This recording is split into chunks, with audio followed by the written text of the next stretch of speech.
Hey, it's Quadix here. Make sure you like the video if you enjoyed, subscribe, comment Q or any other comments you may have. The link to the Discord and my Instagram will be in the description. Check them out. When this video gets to 500 likes, I'll upload the next part. Roll the intro.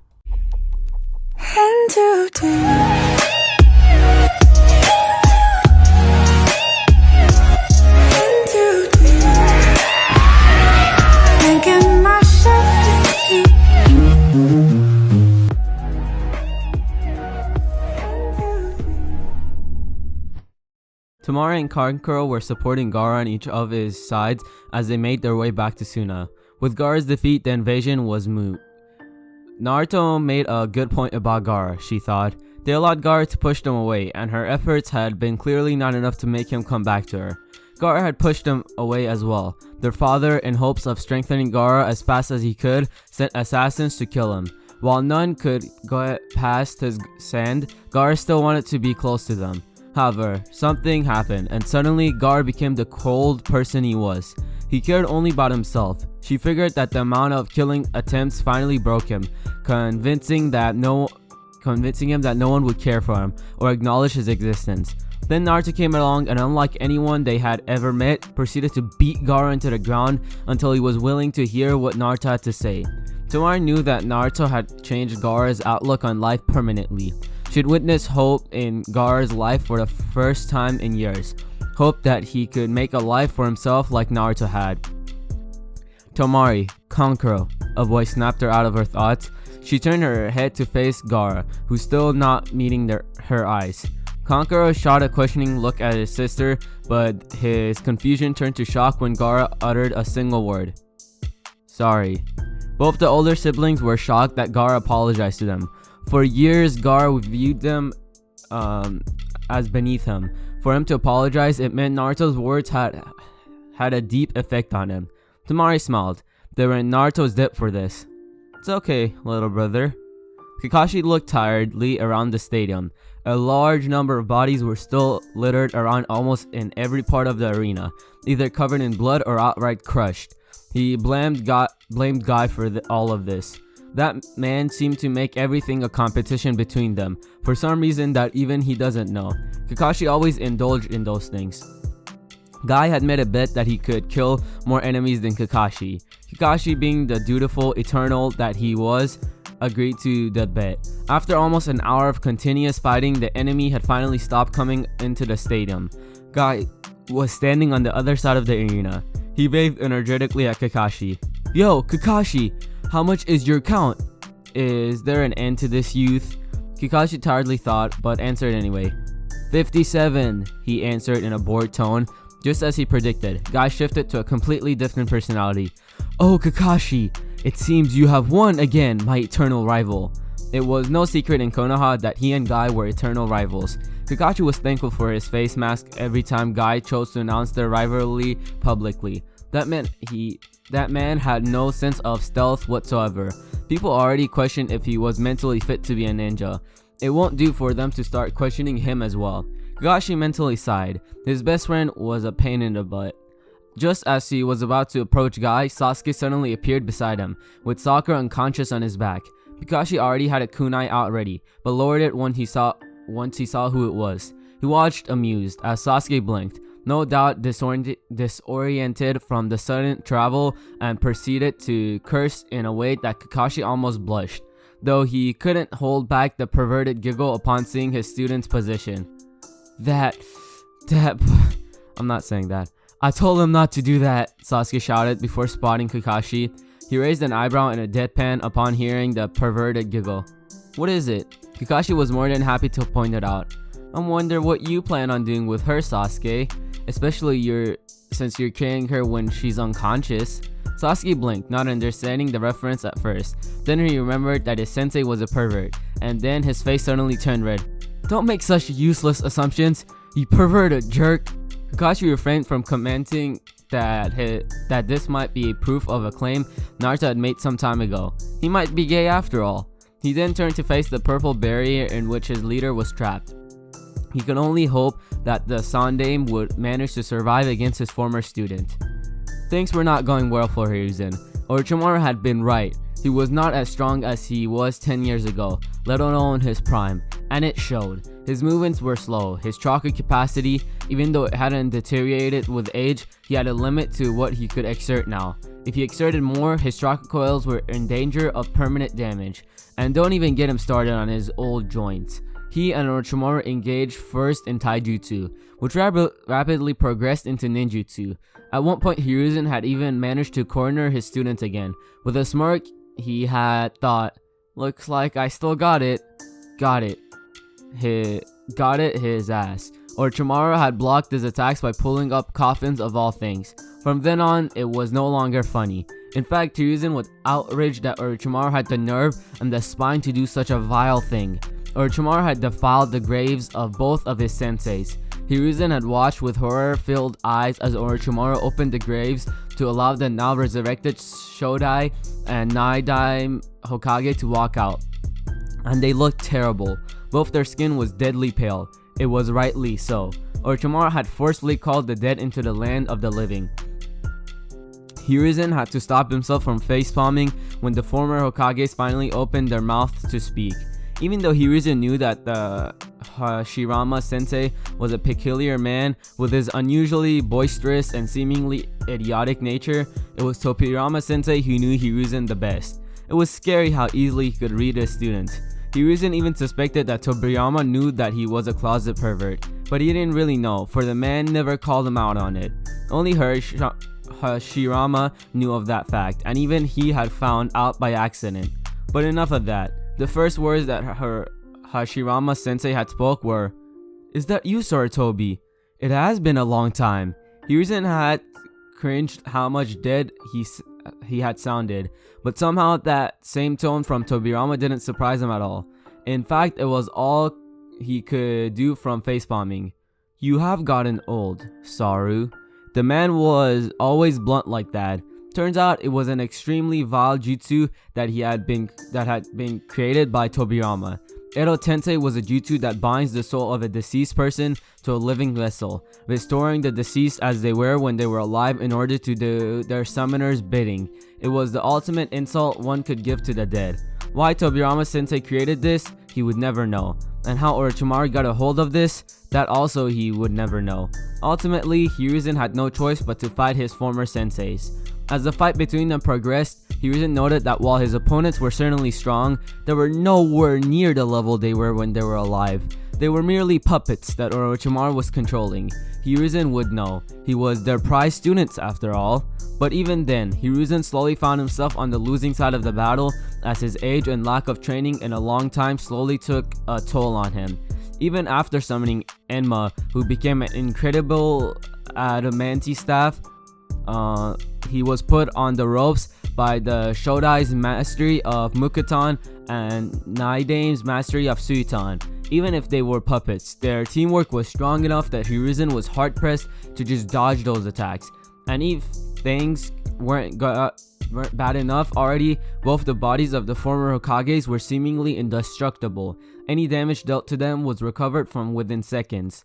This is bad. At this rate, I really would be killed. I can't afford to let them escape this barrier. Konoha would never recover from being destroyed by its own creators, Hiruzen thought as he dodged Tobirama's attacks and used his staff to strike Hashirama in the face. He put some distance between him and both the Hokages with a large-scale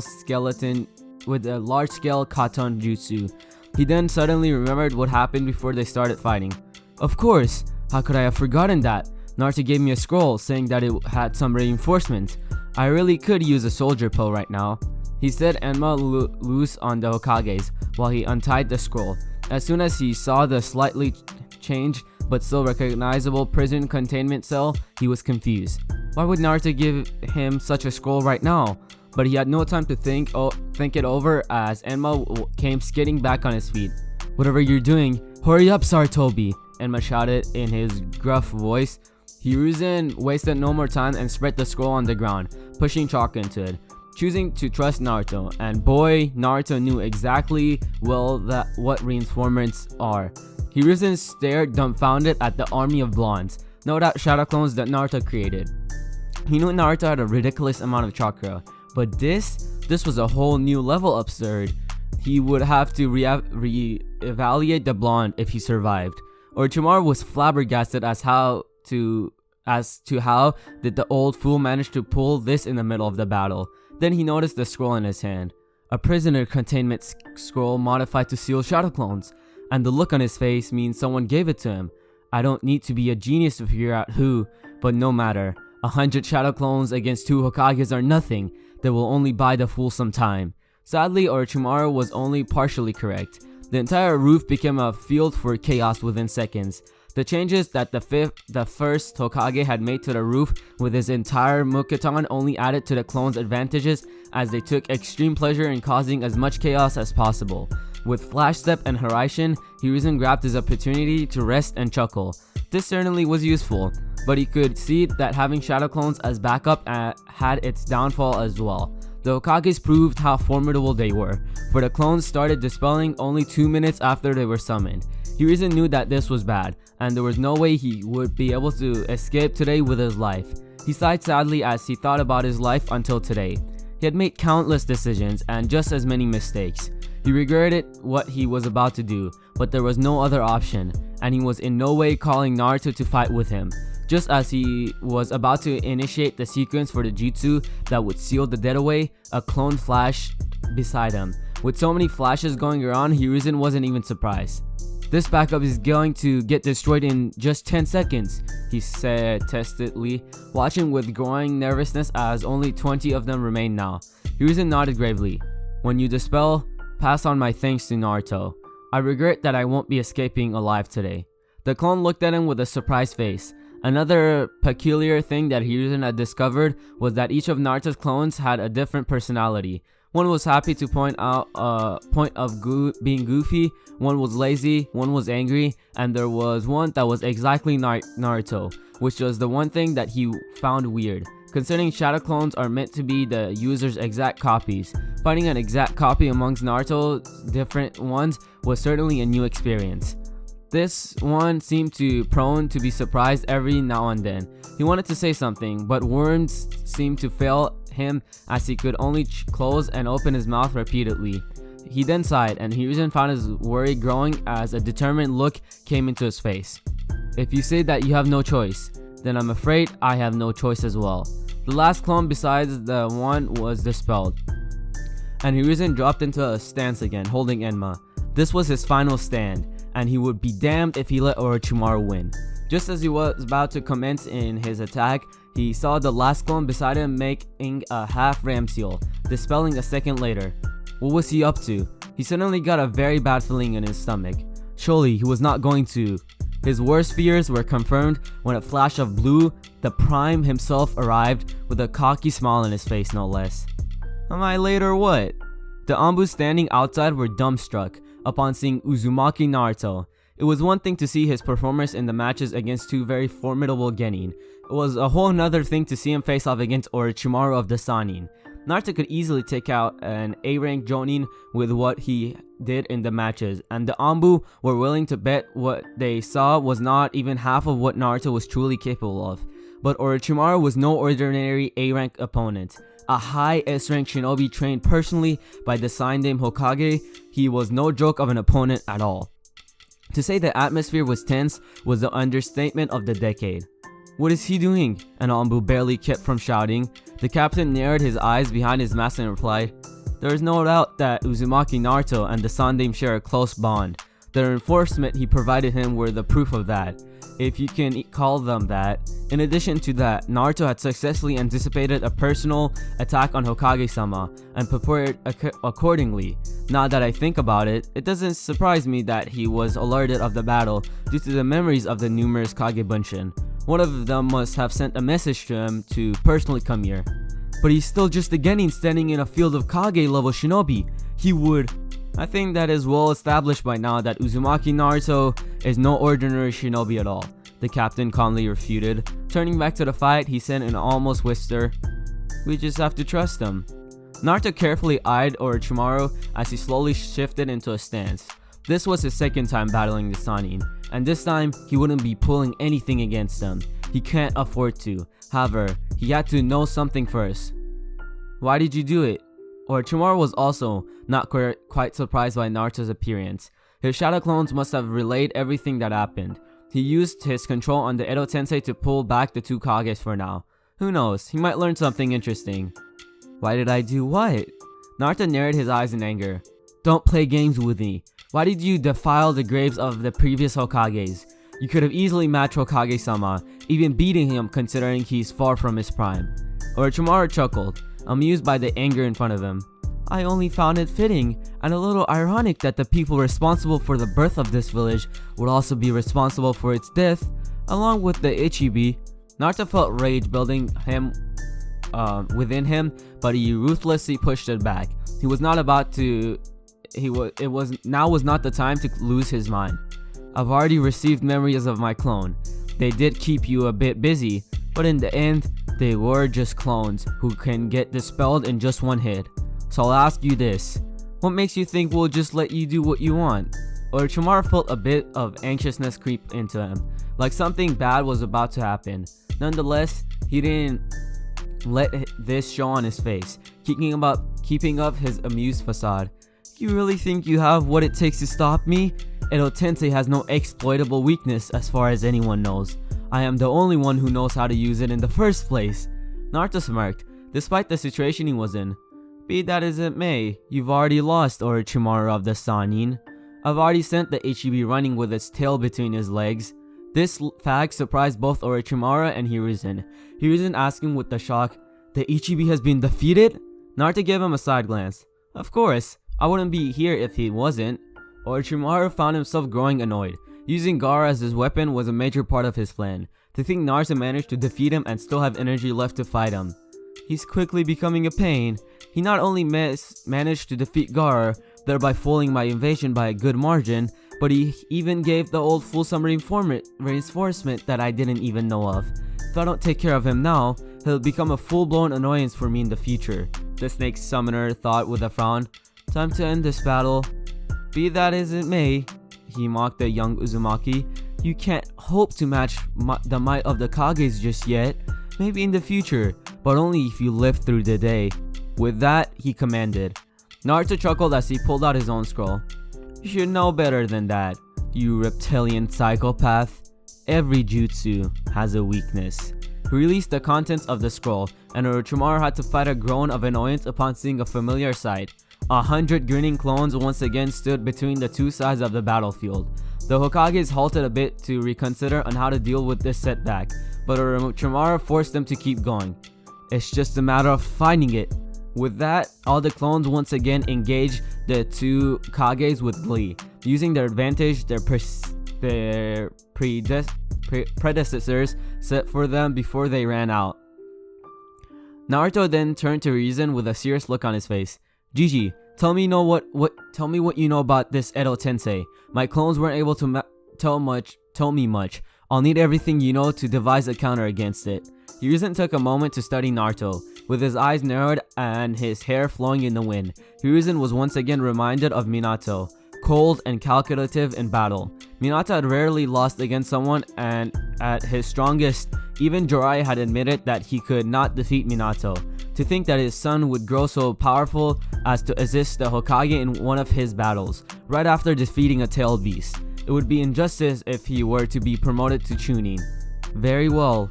And while the clones did their best to keep the Kages and Orochimaru busy, Hiruzen told what he had studied from the Forbidden Scroll and witnessed firsthand. Just as all the clones were once again demolished, Naruto had everything he needed to know. He was now looking at Orochimaru with a predatory smile, which was frankly a bit unnerving. It's a summoning jutsu, you don't say? Before he could act on his plan, he and Hiruzen were surprised when suddenly Tobirama decided to speak. Whatever you have planned, don't waste time on executing it. Hiruzen blinked a few times. Nandame-sama, I thought you were under control. He dodged and blocked the dead Hokage's attacks while exchanging words. He only can control my actions, but not my personality.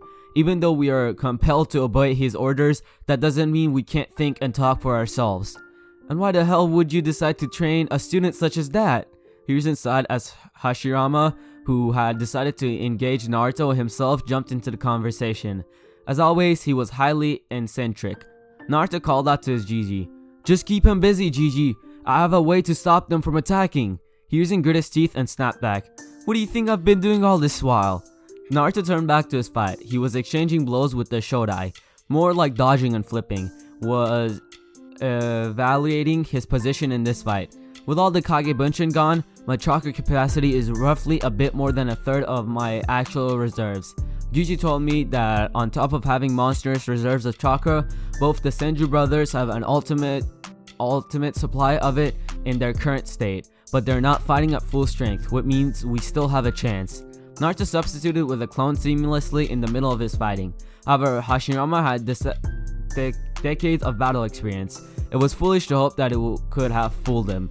As soon as he detected the switch, he immediately dispelled the clone and turned his attention back to the original, only to find a ball of wind racing towards him. Futon, Kazegiro no Jutsu! Naruto watched as the legendary Kage simply backflipped to dodge the highly explosive jutsu. However, he failed to take notice of the seal on the sleeve of his left hand. Just as Hashirama back completed his flip, Naruto was no longer in his vision. He let his instincts take over as he turned around to kick Naruto away, but he suddenly found he couldn't move. Combined with his awkward position of a leg high in the air, he toppled face first into the tiles of the roof. Curiously enough, there was a large, goofy smile on his face. "Ho! You managed to paralyze me, young leafling." Naruto was lightly panting as he gazed down at Hashirama. A modified Uzumaki paralysis seal. Complete lockdown of motor functions and cannot be overloaded with chakra, which I'm sure you have no small amount of. Naruto surprisingly, Hashirama outright laughed. To be honest, Naruto did not know what to make of the first Hokage. While he had his own vision of the Shodai Hokage, he had never imagined him to be a goofy idiot, and he was pretty sure he wasn't the only one who thought so when the aforementioned Hokage was alive. It was completely undignified for someone who is called the god of shinobi. Hashirama joyfully replied, "Not every day I meet someone of your age who can catch me off guard like this. The will of fire burns brightly in you, I see." Naruto bowed. "Thank you for your compliments, Shodai-sama, but the fight is not over yet." Hey, Quadix here.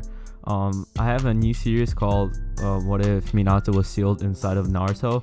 Go check that out. It came before this. Part 1 is already out, and I'm pretty sure it's gonna do really well. I'm recording this before it goes out. I don't know. If it gets to 500 likes, I will upload that and this series and the High School DxD series daily. So go check that out. Also, I do shorts videos. Check those out. They're like less than a minute long. It's not a waste of your time. Trust me, you're gonna enjoy them. And yeah, I hope you've all enjoyed, and I'll see you in the next part. Roll the outro.